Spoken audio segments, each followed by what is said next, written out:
Ça met dans le mood. Hein. C'était la première histoire qui me vient à l'esprit. En vrai, j'arrive pas à chasser pour passer à une autre histoire. Donc voilà, vous avez cette histoire-là qui est un peu nulle. Je sais pas trop. Non, c'est bien, on fera avec. Bon, on va lancer. Bienvenue à tous. On est là pour donc bienvenue surtout aux gens qui rejoignent la rediffusion. On est aujourd'hui sur un webinar en ligne sur LinkedIn avec sur la page de In-Situ IT, In-Situ Freelance. On va parler aujourd'hui des femmes dans la tech qui osent le freelancing et j'ai 3 superbes invités avec moi aujourd'hui. On se revoit juste après le lancement. On va faire de la promo, on va aller partager le post, etc. gentiment tous ensemble. À tout de suite. C'est parti.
tous et bienvenue du coup pour ce live. Aujourd'hui, on va parler des femmes freelance dans l'IT, des femmes qui ont osé de faire du freelancing dans l'IT.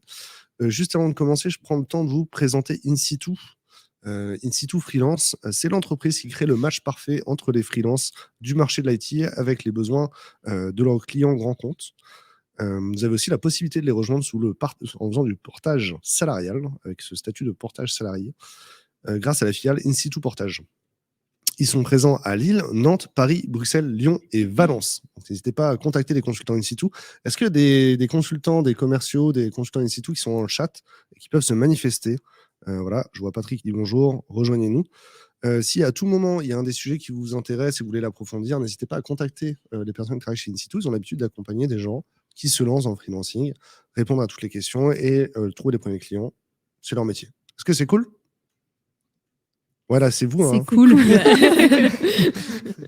Et on est là, c'est ça, au taquet. Du coup, Alexandra, elle va répondre aux questions avant. Parce qu'Alexandra est dans le bureau, nous entend. Alors, elle peut répondre à la question avant, mais dans le chat, vous l'aurez après la question. Mais ça va marcher. Ok, je vais prendre le temps de présenter les invités. Alors, juste à ma droite, c'est Fanny Demey. Bonjour. Comment tu te présentes, Fanny? Alors moi, je suis développeuse mobile. J'ai piqué la tasse de Damien pour mettre en avant mon petit bonhomme Android. Je suis développeuse mobile freelance, spécialisée. Je travaille aujourd'hui uniquement sur des projets qui ont un impact positif sur la planète ou sur les gens. Voilà. C'est vachement cool. C'est beau. Hein. Ouais. Ensuite, alors à la caméra, on va changer de caméra. C'est Hélène. Oui, bonjour. Bonjour Hélène, comment tu te présentes? Donc moi, je suis développeuse web sur Magento 2 et Symfony. Super cool. Voilà. Aujourd'hui, du coup, ça fait combien de temps que tu es en freelance? Ça fait un peu plus de 3 ans. Super cool. Et Hélène?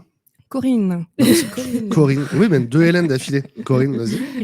Comment tu te présentes, Corinne? Alors, moi, je suis pas développeuse, je suis responsable de projet. Je fais le lien entre les développeurs et les métiers. Ouais. Est-ce que tu fais des gantes? Ça peut m'arriver. Mais là, mes missions, je leur donne un côté beaucoup plus humain, en accompagnement plus la transformation, le changement, avec une posture plutôt de coach, quelque chose une nouvelle corde que j'ai développée à mon arc récemment. Oui, c'est vrai. Du coup, tu as fait une formation pour devenir facilitatrice ou coach?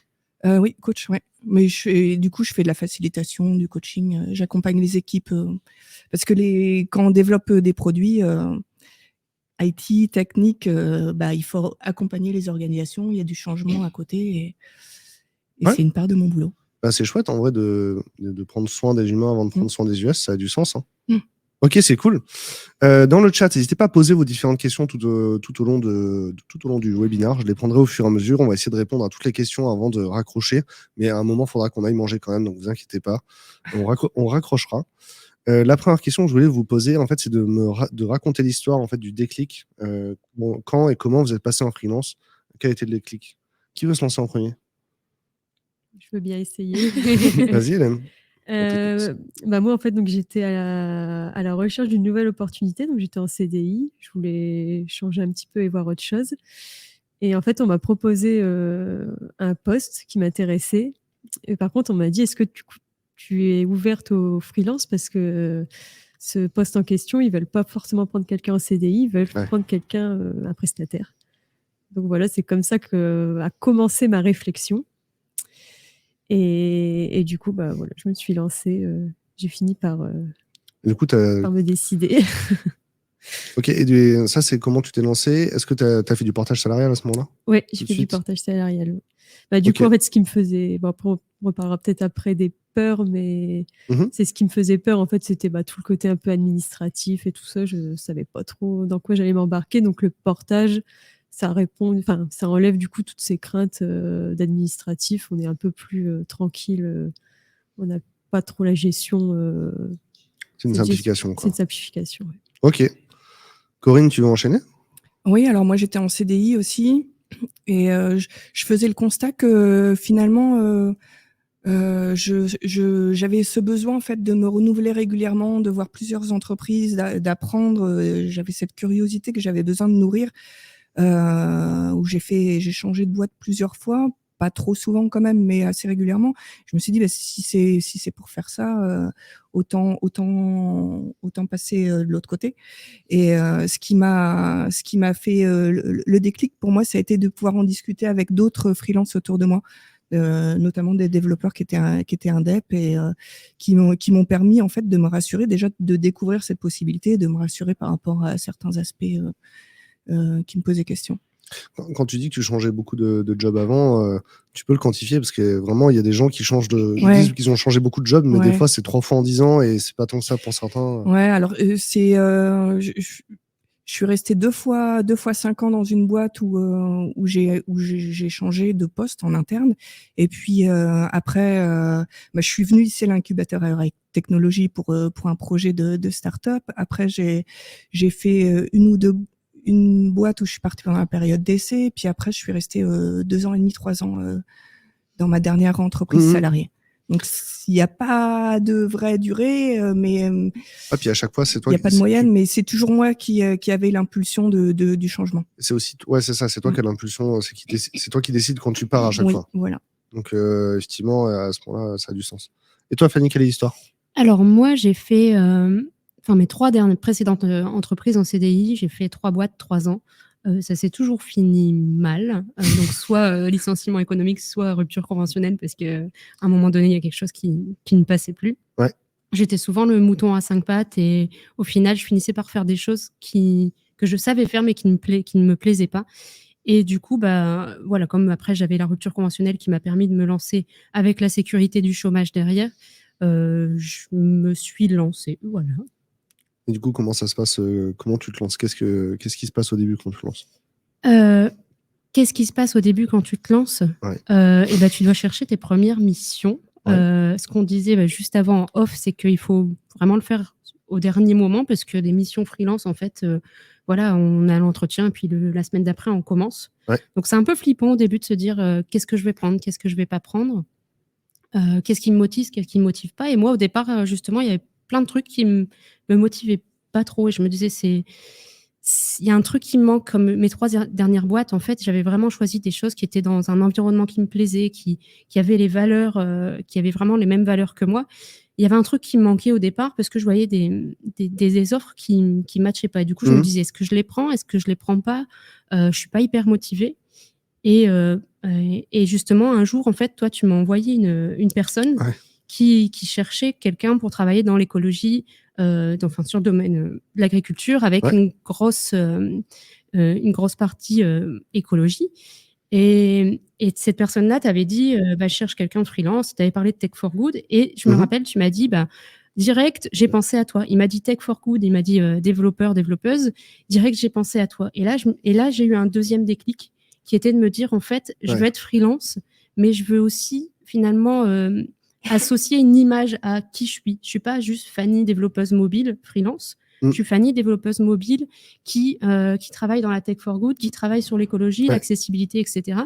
Et à partir du moment où j'ai attaché un peu cette image-là à mon profil et que je l'ai véhiculée sur les réseaux, j'ai trouvé des super missions qui me sont venues et qui m'ont motivée pour le coup. Parce que du coup, pour ceux qui ne connaissent pas avant, il y a un portrait de Fanny qui est disponible sur We Love Devs, un podcast audio qui est assez long. On a mis 1 heure en plus pour l'enregistrer, je pense.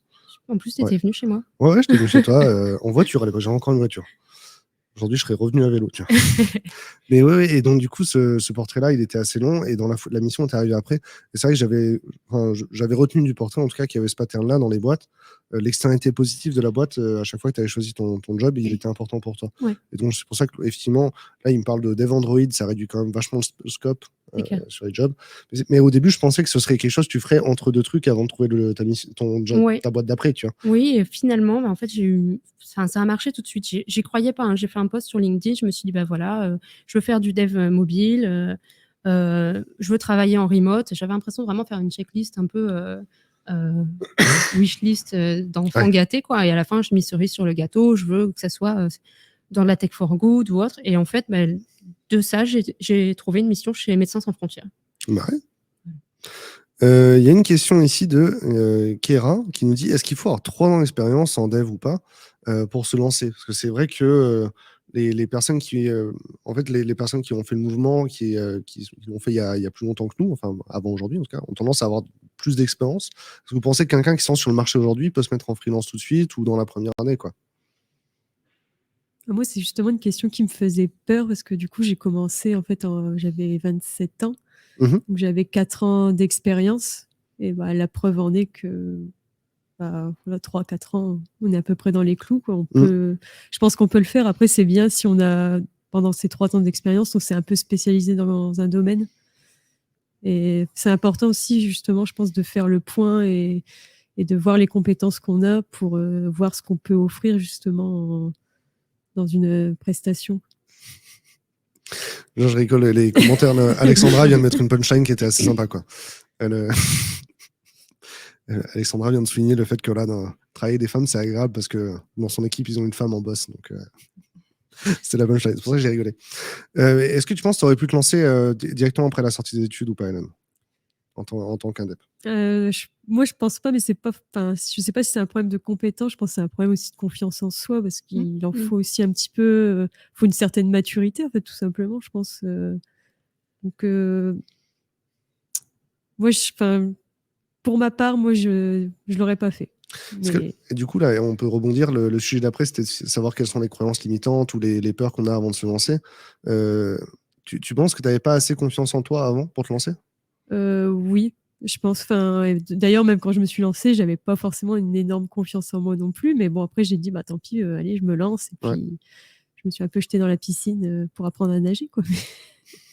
Mais donc, je pense que oui, avec en plus moins de 3 ans d'expérience, ça aurait été encore plus compliqué. Mais c'est pas impossible. Ouais. Qu'est-ce que vous en pensez? Pensez que la confiance en soi, comment on le construit?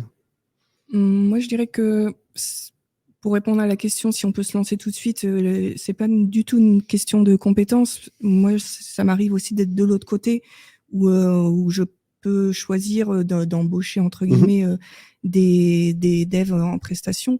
Et en fait, on regarde pas du tout s'ils sont dans une ESN ou en indep. C'est absolument pas un critère.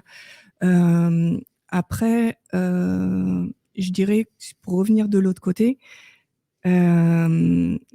ce qui aide, c'est d'être entouré, en fait. Ce qui rassure par rapport à la confiance d'être entouré, d'avoir un réseau. C'est peut-être ce qui peut rassurer. Et quand on commence, c'est vraiment une question personnelle et ça dépend de tout à chacun d'y aller ou pas. Ça, c'est un sujet, même en fonction de la formation initiale qu'on a fait, on a plus ou moins de réseau professionnel quand on arrive sur le marché de l'emploi.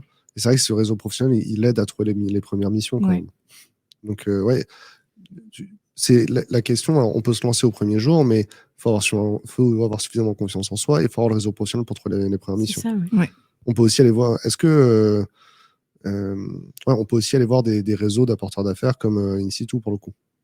Ça nous amène quand même beaucoup de contacts. Eux, ils ont tous les contacts. Et du coup, ça peut nous mettre en relation avec des potentiels clients. Donc, je trouve que le réseau, limite, c'est peut-être moins limitant que la confiance en soi.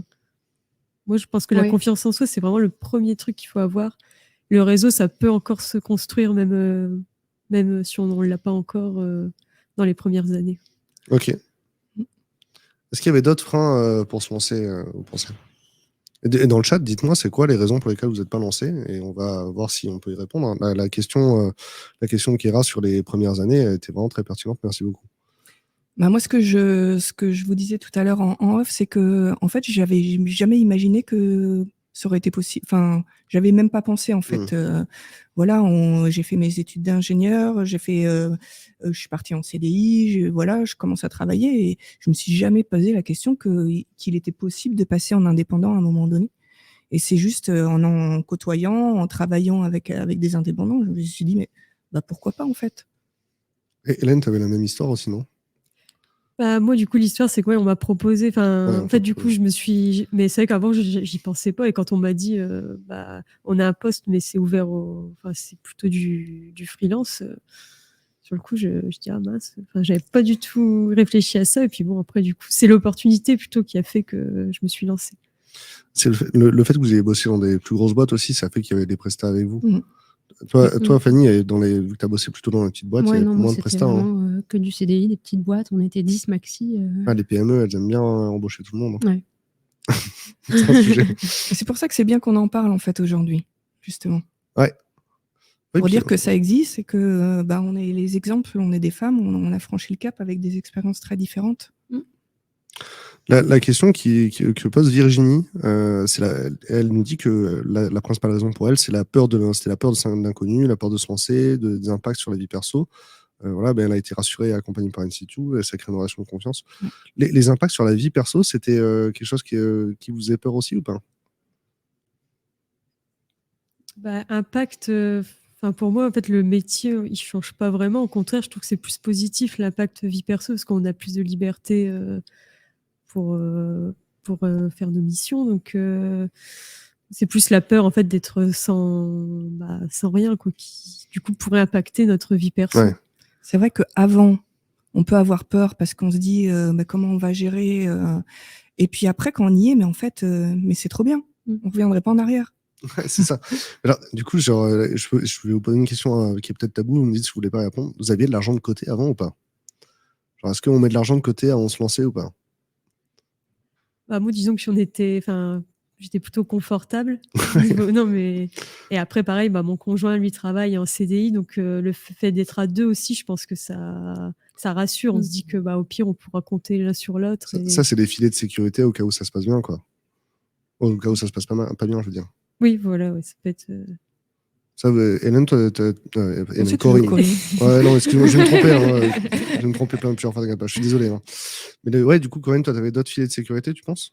Moi, je suis assez économe, donc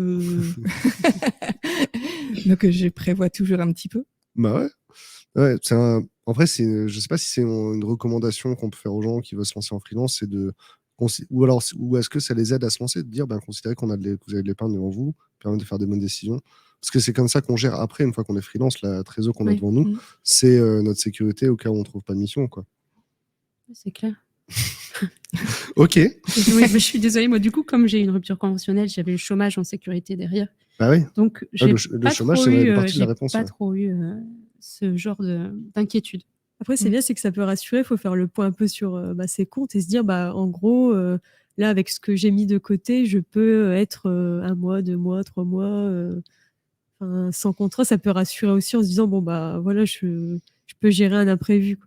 Moi, en élément de réassurance, au moment où j'ai posé ma démission et pour quitter mon CDI, c'était très difficile ces 3 derniers mois de préavis parce que, comme on l'a dit tout à l'heure, la mission en freelance, ça se joue au dernier moment dans l'espace d'1 à 2 semaines. Donc, j'ai dû attendre la fin de mon préavis pour pouvoir me projeter. Et pendant cette période-là, j'ai postulé à des postes en CDI, en fait, où j'ai eu des propositions et je me suis dit, voilà, au pire, si ça passe pas, voilà, je repars sur un CDI et puis on verra bien. J'étais exactement dans la même situation que toi, en fait. Il y a 2 périodes, en fait, dans ma vie où j'ai hésité à mettre freelance. Et à chaque fois, j'étais en gros processus derrière d'entretien pour d'autres boîtes en me disant, voilà, si ça marche, j'irai là. Sinon, j'ai ça. C'était une des portes, quoi. De voir qu'on te donne des marques d'intérêt pour d'autres postes en CDI, ça t'a rassuré, quoi. Je me suis dit, au pire, j'ai pas rien. Ouais. Non, ça a du sens, ouais. Même en termes de prospection, je veux dire, si tu cherches des clients, le fait d'avoir des marques d'intérêt, même si ça se concrétise pas. J'y avais pas pensé comme ça, mais c'est comme ça que j'ai trouvé ma première mission, finalement. Ouais. Du coup, ta première mission, tu l'as trouvée en candidatant sur des annonces en CDI? Non, en fait, oui, en candidatant et dans un parcours dans un parcours de recrutement, on m'a dit est-ce que vous avez des références à nous donner et tout ça. Donc j'ai donné en référence le DSI pour lequel j'avais travaillé, qui lui s'est dit, il m'a recommandé, et il s'est dit, mais si je te recommande, comme lui il avait changé d'entreprise entre-temps, pourquoi tu viendrais pas travailler pour moi? C'est comme ça que c'est parti. Parce qu'on a tendance à oublier que le réseau professionnel, c'est nos anciens collègues. Hein. Et on n'arrête pas, en fait, tout au long de mes missions. À chaque mission, j'arrête pas de retrouver des anciens collègues. Ouais. C'est comme ça que je retrouve mes prochaines missions. Et du coup, ça vaut le coup d'être sympa avec ses collègues aujourd'hui. C'est vrai. Hein. Ils vont croire après qu'on est sympa pour eux par intérêt. Ouais, mais sur le moment, on se dit, vas-y, il y a un conflit, j'aime pas, etc. Puis en plus, les gens, ils changent avec le temps. Donc, en vrai, ça vaut le coup de rester en bon terme à la fin, quoi. même au milieu. Ok, cool. Il y a un débat dans le chat sur est-ce que voilà, le fait que la recherche soit longue. Là, il y a une personne qui clairement a du mal à trouver son premier poste. Je recherche, je postule, j'ai pas peur, mais je suis ni recruté ni pris en freelance.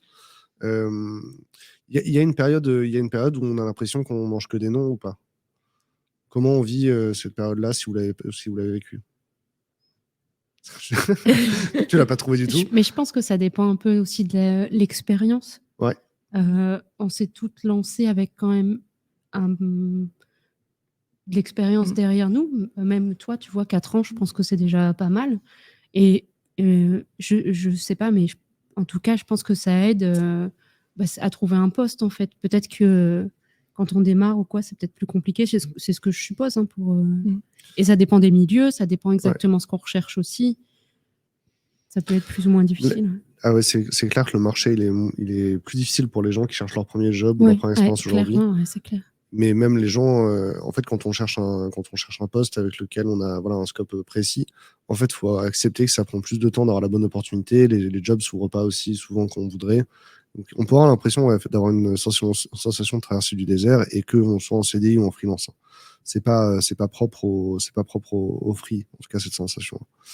Je voulais savoir comment votre entourage avait réagi. Est-ce que votre entourage a été anxieux? Est-ce que on en a parlé avant, vous l'avez caché à votre entourage, c'est ça? C'est plus ça, hein? Moi, oui. Moi, oui. Hélène, raconte-nous, quelle a été ta stratégie? Non, c'est pas une stratégie. Mais en fait, forcément, j'en ai parlé avec mon conjoint quand même. Ouais, ça a été Donc, courant. c'était quand même la moindre des choses, on va dire. Par contre, par exemple, mes parents ne sont pas au courant. Et en fait, je leur ai pas dit pour les protéger. Comme ça, ils s'inquiètent pas pour moi. Et en même temps, le fait, si c'était inquiété pour moi, ça m'aurait aussi inquiété en retour. J'aurais dit, ils ont peut-être raison de s'inquiéter. Donc, le fait de ne pas leur dire, moi, ça me met une petite barrière de protection. Et après, voilà, je me suis dit, tant pis, je gère, je suis une grande fille et j'ai pas besoin de l'avis de mes parents pour faire mon chemin. Corinne, tu veux rebondir? Moi, ils ont jamais compris ce que je faisais avant et ils les comprennent pas plus aujourd'hui. Si, tout ce qu'ils ont compris, c'est que si j'étais dans une boîte, c'était pas pour toujours maintenant. Donc ça peut générer quelques inquiétudes, quelques questions, mais sans plus.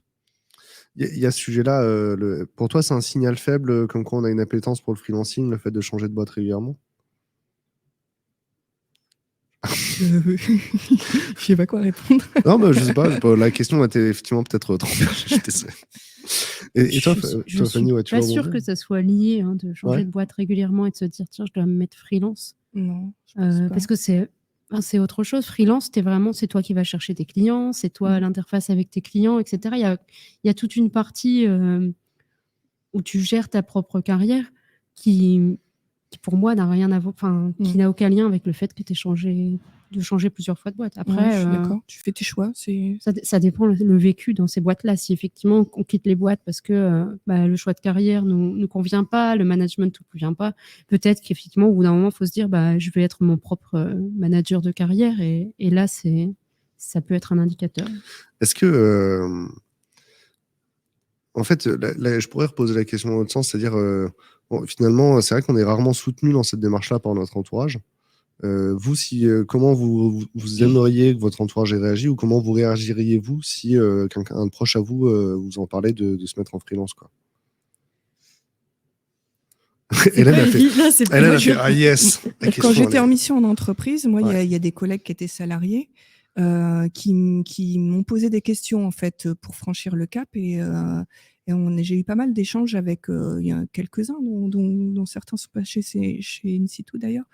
Et je pense que ces échanges, comme moi j'ai pu bénéficier quand j'étais salarié, ça rassure, ça permet de répondre à certaines questions, certaines craintes et d'avoir l'expérience, le retour d'expérience de quelqu'un, ça aide. Il y a une question qui résume un peu la conversation qu'on a eu avant, c'est genre, est-ce qu'on est freelance en attendant le premier poste, ou est-ce que c'est le premier poste en attendant de passer freelance? En vrai, vous êtes passé freelance, vous reviendrez pas en arrière. Donc, Alors, on ne sait pas, mais on peut jamais dire jamais, mais a priori. Ouais.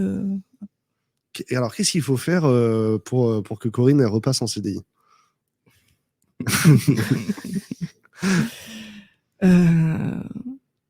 Tu t'es jamais posé la question, hein. Si, c'est compliqué parce que on même l'a proposé plusieurs fois. Ouais. Je me repose quand même la question à chaque fois. Mais ce qui vient, moi, ce qui est important pour moi, c'est la liberté du temps de travail, la liberté du choix des missions, de pouvoir renouveler régulièrement les missions, de changer, d'évoluer, d'apprendre. Ça, c'est les avantages pour toi, le bénéfice aujourd'hui d'être freelance, c'est tout ça, c'est principalement la liberté dans le choix des missions, on a parlé tout à l'heure, d'être le maître de sa propre carrière, quoi. Ouais, j'ai bien aimé ce qui a été dit tout à l'heure. On est vraiment acteur en fait de son propre chemin et à part entière, hein, et on subit pas comme si on était salarié. C'est clair. On n'attend pas impatiemment l'entretien annuel avec Ou son manager. l'opportunité qui arrivera peut-être. C'est ça. La promotion qu'on t'a promis il y a 2 ans. Ouais. Hélène, c'est quoi ton ressenti aujourd'hui? C'est quoi tes prochaines étapes dans ta carrière maintenant que tu es maîtresse de ta carrière du coup? Bah justement, en fait, c'est ce qu'on disait aussi un petit peu tout à l'heure, c'est que moi, j'ai du mal à me projeter dans 5 ans, dans 10 ans, etc. Et c'est souvent ce qu'on nous demande quand on est dans une entreprise. On nous dit, bah voilà, il faut que tu aies un plan de carrière. Donc là, qu'est-ce que tu veux devenir après? Pour faire tes entretiens pro, on va te donner des objectifs et tout ça. Et moi, en fait, j'aime bien être développeuse. Je me plais là-dedans. Donc, je me vois juste évoluer et soit apprendre des nouvelles technos, ou mettre aussi un petit peu au goût du jour, parce que c'est des choses qui évoluent très vite. Donc, ça, du coup, si tu avais... Là, est-ce qu'en portage salarial, tu peux financer tes propres formations? Je te pose la question très naïvement, je ne sais pas. Eh ben, je ne sais pas trop non plus. En fait, là, du coup, j'ai toujours été un peu en mission, donc j'ai pas forcément pris le temps. Là, il y a juste récemment où j'ai eu un petit peu de temps libre. Donc, après, voilà, on peut s'auto-former avec des tutos même gratuits. Mais après, oui, je pense qu'il y a peut-être moyen. Après, il y a toujours le CPF. Justement, en fait, quand tu as une SASU, en fait, il y a la partie que tu te rémunères. Après, il y a la marge qui va être imposée sur l'IS. Et ça, du coup, tu te dis, ah, vas-y, je peux investir dans des formations qui coûtent cher, je vais passer des bons moments, je vais aller chercher des certifications, etc., si ça me rassure plus tard. C'est des choses que toi, Fanny ou Corinne, vous avez fait? Corinne, toi, tu as fait des formations effectivement en coaching. Est-ce que la logique, c'était de dépenser de l'argent qui allait être pris par l'IS, ou est-ce que c'était de rassurer ton futur aussi en ayant j'ai envie de dire des badges en plus? Alors, c'était pas mon facteur de motivation, mais c'est ce qui s'est passé effectivement. Mais moi, j'étais guidée par ce qui m'anime en fait au quotidien, et j'avais envie de m'orienter vers plus d'humain, et je suis allée là-dedans et je me suis pas trop posé de questions. En tant qu'indep, j'avais l'opportunité de pouvoir me financer moi-même la formation, donc go. Moi, je sais qu'au départ, je me suis posé les questions sur la formation. Et donc, comme moi, du coup, j'étais inscrite à Pôle emploi, j'avais même contacté Pôle emploi qui avait accepté de financer la moitié du montant de la formation.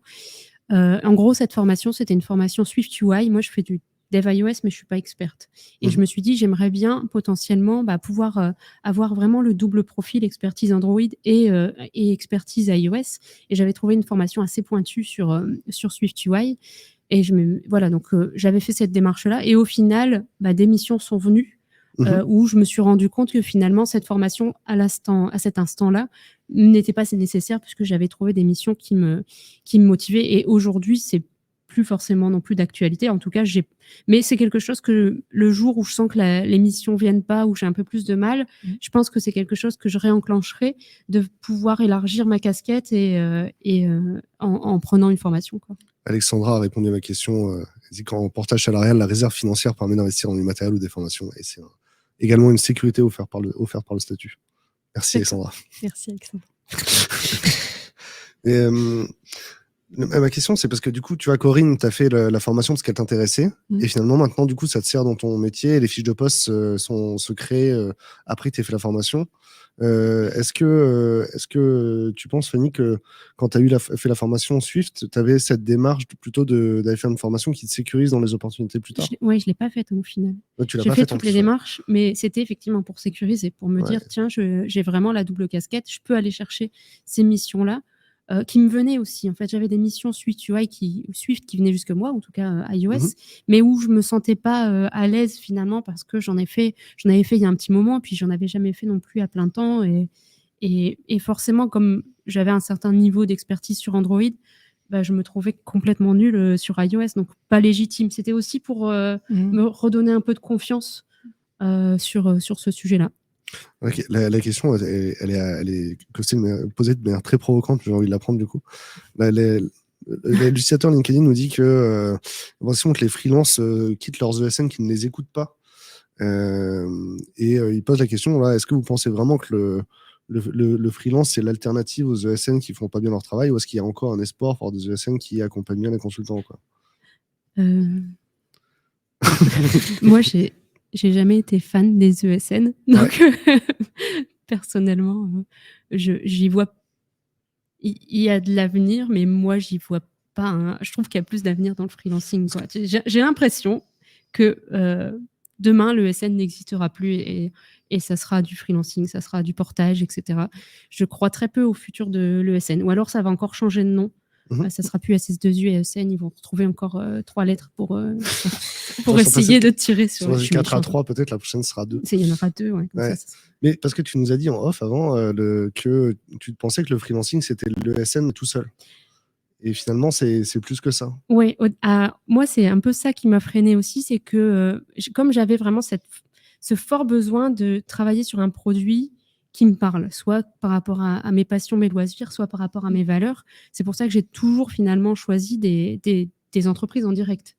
Et je voyais beaucoup de gens freelance qui finalement travaillaient dans des entreprises qui, moi, ne correspondaient pas en fait à ce que j'aime et à mes valeurs. Par exemple, moi, je bricole pas. Au contraire, quand il y a du bricolage à la maison, je m'enfuis parce que je déteste ça. Donc, je me voyais pas travailler chez Leroy Merlin, par exemple. Et je vois beaucoup de freelances qui sont dans notre région chez ces clients-là. Et du coup, c'est pour ça que j'avais vraiment cette image que c'était la même chose. Et après, moi, c'est vrai que je suis dans le mobile, donc c'est pas non plus la même, donc toi, le tu même t'es dit, je vais domaine, être c'est en pas la même freelance, base de clients et j'ai c'est pas découvert pour aller autre faire les chose. mêmes missions que si j'avais été en ESN. Ouais, c'est ça. C'est pas pour faire ce que de toute façon, voilà, je serais pas allée vers une ESN pour ces raisons-là. Et j'avais l'impression qu'être freelance, c'était de toute façon faire la même chose. Et non, au final. Hélène et Corinne, vous avez peut-être un regard différent parce que vous avez forcément des collègues qui sont prestataires via des ESN. Ouais, moi j'ai fait 5 ans en SS2I, j'étais consultante quand j'étais beaucoup plus jeune. Ouais. Et quand j'étais salariée en interne en entreprise, juste avant de franchir le cap, je me suis tout de suite, l'option ESN, elle a été éliminée directement en fait. Pour moi, c'était même pas une question. Passer indépendante, c'était pour avoir cette liberté de choix des missions qu'on n'a pas forcément en ESN. En tout cas, c'est-à-dire qu'en ESN, tu peux pas dire je préfère être en intercontrat, quoi. Alors que quand tu es indépendant, voilà, tu peux pas dire là j'arrête 3 mois, là je vais faire telle formation, là je voudrais travailler 4 jours par semaine, là maintenant cette entreprise ça me dirait pas, je préférais plutôt faire une mission plus à caractère humain puisque c'est ce vers quoi je m'oriente plus. Donc voilà, ça je choisis moi-même, on en revient toujours à cette liberté. Hein. C'était Clément qui avait posé cette question. Parce que je vois le nom de la personne parce que les gens lui répondent en fait. C'est Clément qui avait posé la question au ESN Bashing. Bravo Clément, il est dans l'équipe We Love Devs et il bâche les clients. Bravo. Hélène, c'est quoi ton ressenti toi? Ça rejoint un peu ce que dit Corinne, et c'est vrai qu'en ESN, on a rarement le choix déjà entre 2 missions, ou plus, mais souvent on nous dit, il y a ce projet-là qui arrive, donc on va te mettre là-dessus. Bon, on peut demander si ça va, si ça nous convient ou pas, mais entre guillemets, on se dit, si on dit non, qu'est-ce qui se passe, quoi. Mais tandis que quand on est, nous, freelance, on peut déjà avoir aussi plusieurs propositions et après choisir celle qui nous correspond le mieux. Donc Ouais, en vrai, ça a du sens. Hein. Après, il y a des belles ESN où on va pouvoir développer l'expertise technique. Si finalement, ce qui nous anime, c'est l'expertise technique, faire découvrir des langages, etc. En ESN, on peut apprendre beaucoup de choses. Ouais. Et je pense C'est que vrai. justement, ces opportunités-là, bah voilà, on les trouve facilement. Et voilà. Parce que c'est vrai que moi, dans mes premières expériences, c'était des ESN. Alors, il y a eu des grosses et des petites. Dans les deux cas, j'ai rencontré des gens qui avaient une super expertise et j'ai pu progresser techniquement super vite. Hein. Moi, j'ai commencé chez Atos Worldline, qui est finalement une ESN, mais ils font beaucoup de forfaits.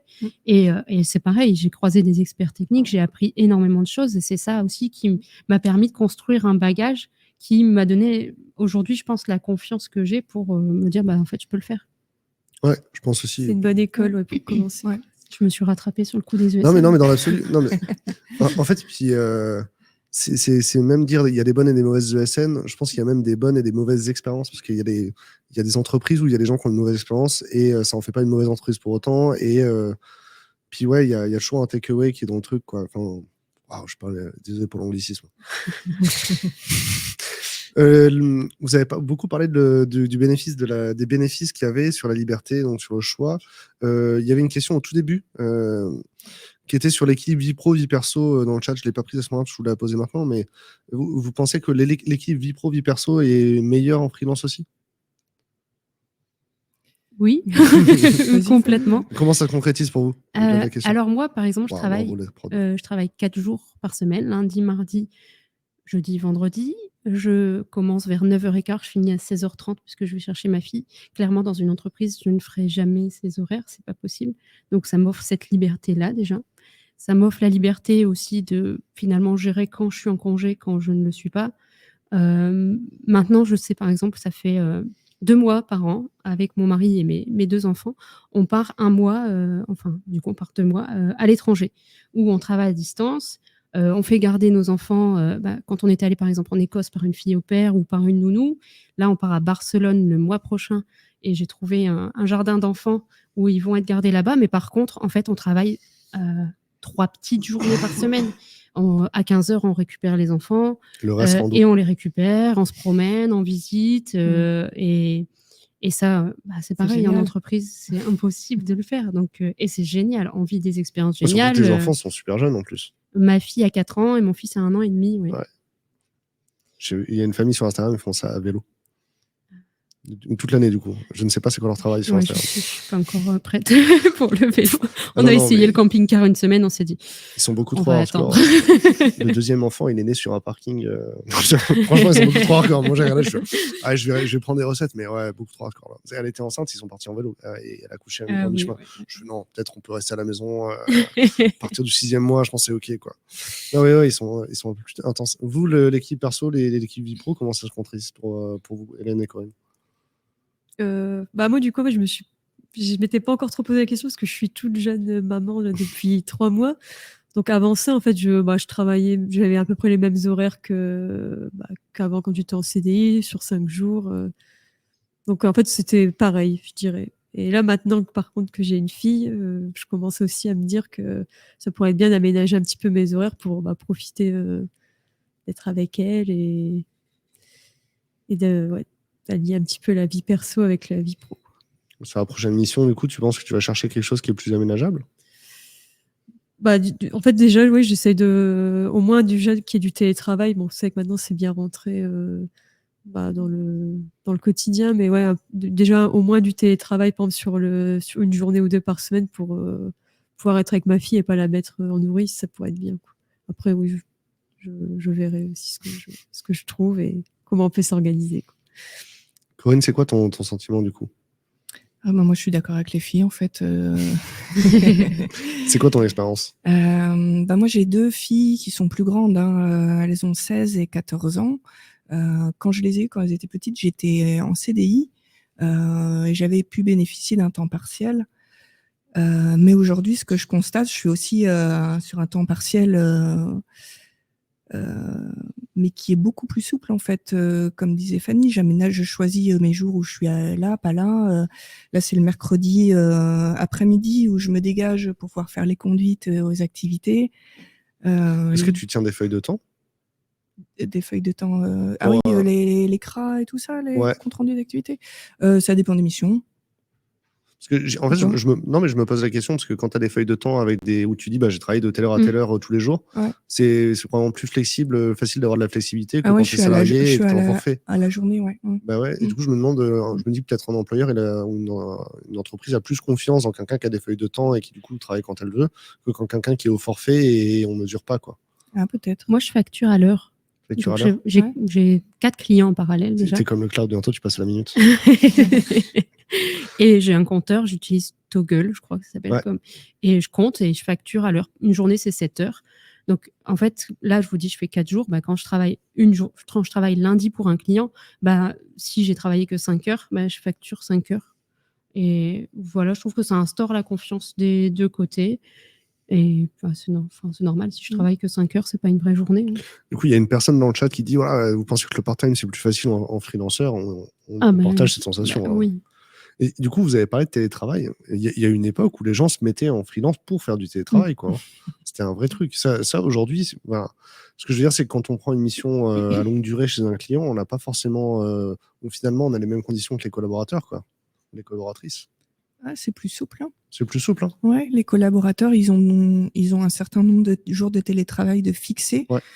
Nous, c'est nous qui les fixons. Après, bien sûr, c'est en bonne intelligence aussi avec le client. Ouais, parce qu'à la fin, vous êtes payé pour ce que vous avez livré comme travail, ce qui n'est pas le cas des collaborateurs. Après, ça dépend des métiers. Il y a des métiers où il y a vraiment besoin d'être en présentiel plus que d'autres. Des métiers et des missions. On a parlé en off aussi du fait d'être libéré aussi finalement des contraintes de l'entreprise. Hein. J'expliquais qu'il y a des managers IT dans l'équipe où il y a quasiment que des prestats. Quand je suis prestat, j'accepte pas la même conversation, le même ton de la part de mon client. Alors que si c'était mon manager, j'aurais pas accepté qu'on me parle comme ça. Alors formuler comme ça, c'est affreux. Mais ma question, c'est ça, hein, finalement. Est-ce que quand tu parles de liberté, Corinne, il n'y a pas aussi cette sensation-là qu'on est moins affecté par l'entreprise, tu vois? Oui, en fait, et c'est une des raisons pour laquelle j'ai voulu passer aussi en freelance, c'est que quand on est en interne dans l'entreprise, on est pris dans les jeux politiques internes où on peut se retrouver entre une équipe qui va demander d'aller vers telle direction, une autre qui va dire bah non, faut plutôt faire ça, et puis il y en a qui vont essayer de jouer leur évolution en interne en se mettant en avant. Et le fait de passer en freelance, en fait, on se dégage de tout ça. On est, voilà, vous jouez vos petits jeux si vous voulez. Moi, je fais mon taf et puis voilà. C'est une sensation que vous partagez, Fanny, Hélène, ou pas? Complètement. Non, mais c'est complètement. Je comprends. Pareil. Mais au final, il y a quand même un décideur, une décideuse, un client, un sponsor qui lui a la politique interne quand même, non? C'est où il fait par feu, cette personne-là fait par feu, quoi. Je sais pas. Ça t'intéresse pas, c'est ça? Ouais, en fait, moi, il peut se passer des choses compliquées dans l'entreprise, mais on est complètement détaché. Ouais, c'est ça. Moi, j'ai un client où je sais qu'en ce moment, ça se passe pas bien. Ils me l'ont informé, mais ça n'a pas du tout joué dans ma motivation parce que moi, je continue à faire mon boulot et puis, je suis déçue pour eux, quoi. Mais au pire, je suis détachée complètement de ça parce que je suis pas au centre et je fais pas partie de ces jeux de pouvoir. Et moi, dans ma mission où je suis plus où je suis dans la gestion de projet, de roadmap et tout ça, j'ai un rôle un petit peu plus à jouer, je pense. Mais justement, je le fais en posture basse, c'est-à-dire qu'en mode facilitation, j'essaye de je reste sur les faits, j'expose les faits aux uns aux autres, et puis après, c'est pas nous les décideurs. C'est même plus simple dans ton rôle à toi, en fait, finalement, parce que tu as vraiment une posture externe. Ouais. Donc, je pense qu'ils t'écoutent beaucoup plus facilement et en même temps, tu es détaché complètement des enjeux. Donc, tu n'as pas à influencer une décision plus que l'autre parce qu'elle va t'avantager ou quoi. Je trouve que c'est exactement ça. Plus crédible, en fait. Il y a une participante dans le chat, Julie, qui nous dit qu'elle a été chez un client qui interdisait le télétravail pour les prestataires. C'était avant le Covid, les pratiques ont changé. Hein. Ouais. Mais on l'a vu aussi, effectivement, il y a des DSI où c'est pire que d'autres, quoi. Très concret. Mais du coup, les ESN et tout le monde vit la même situation. Hein. c'est à part égale. Ça fait contribuer à la marque employeur du client. En fait, c'est pas forcément sans intérêt. On a fait un peu le tour des questions. C'est quoi le takeaway? C'est quoi le dernier conseil? Si vous voulez qu'on retienne qu'une chose de votre intervention sur aujourd'hui, qu'est-ce que ça pourrait être? Hélène, tu as l'air très motivée. Vas-y. Je dirais que faut bien s'entourer et surtout bien s'entourer avec des personnes bienveillantes pour se lancer. C'est important. Et après, comme on en avait parlé aussi avec Corinne, le portage salarial, c'est pour démarrer, c'est quelque chose de bien. Ça ne demande pas beaucoup de temps et d'investissement. Y a pas de... Ça se fait assez rapidement, donc ça peut être une bonne solution pour après peut-être soit franchir le pas de l'indépendance complète ou bien rester en portage. Ça peut être une bonne solution, je pense. C'est cool. Corinne, tu veux rebondir? Non, mais j'appuie complètement le portage salarial. C'est vraiment c'est top pour commencer, c'est sécurisant. On a un CDI, on cotise pour la retraite, le chômage, la sécu, on a une mutuelle. Voilà, il n'y a pas d'administratif. Après, moi, si j'avais un conseil à donner, c'est, je veux dire, oser en fait. Le plus dur, c'est la première marche. Je crois que c'est Martin Luther King qui disait la première marche, c'est le plus dur, même si on voit, même si on voit pas s'il y a du flou en haut de l'escalier, avec la foi, on peut y arriver. Il faut trouver la citation exacte. Ouais. Ok, cool. Fanny, le mot de la fin. Moi, je dirais que si vous avez envie de vous lancer en freelance, n'hésitez pas à trouver quelque chose qui vous différencie en fait des autres personnes freelance. Voilà, vous êtes freelance, en fait, vous créez votre entreprise, vous êtes votre propre entreprise vous-même, donc créez un peu votre marque. Qu'est-ce qui vous différencie? C'est quoi vos atouts et qu'est-ce que vous voulez mettre en valeur et qu'est-ce que vous cherchez? Et peut-être que ça prendra pas au début, mais petit à petit, en fait, en portant ce message, vous allez vous faire connaître, vous allez faire votre pub, et puis au bout d'un moment, on pensera à vous pour les choses qui vous motivent et qui correspondent à votre marque, en fait. En étant freelance, on est sa propre marque et il faut essayer de se distinguer.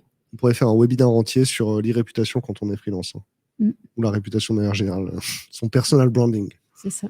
Ok, super cool. Merci beaucoup pour vos interventions, pour vos témoignages. En vrai, c'était hyper rassurant, hyper sécurisant aussi, de savoir d'avoir vos retours d'expérience. Je pense que dans l'expérience, il y avait beaucoup de gens, dans l'audience, il y avait beaucoup de gens qui partageaient vos retours aussi. Donc c'est chouette aussi de voir que, je pense pour les participants qui étaient dans l'audience, c'est chouette de voir qu'on n'est pas seul, on a la même expérience, de voir qu'on a des gens qui font reflet. Merci beaucoup pour ce témoignage. Pensez à vous abonner à la chaîne LinkedIn de In-Situ Freelance pour avoir les prochains webinars. Dans les prochains webinars, a priori le 30 mars, on a un retour d'expérience d'une chef de projet RSE dans l'IT qui s'appelle Anne Benoît. Et j'ai fait la prépa, je l'ai interviewée mercredi. Elle est vraiment super chouette et son sujet est super intéressant. Et tout le monde a un rôle à jouer. C'est pas que l'IT qui est important dans la RSE IT. Donc venez à ce webinaire. Pensez à suivre la chaîne, à suivre la page pour avoir l'invitation. Est-ce que c'est cool? C'est cool. Merci beaucoup. Allez, à bientôt. Au revoir.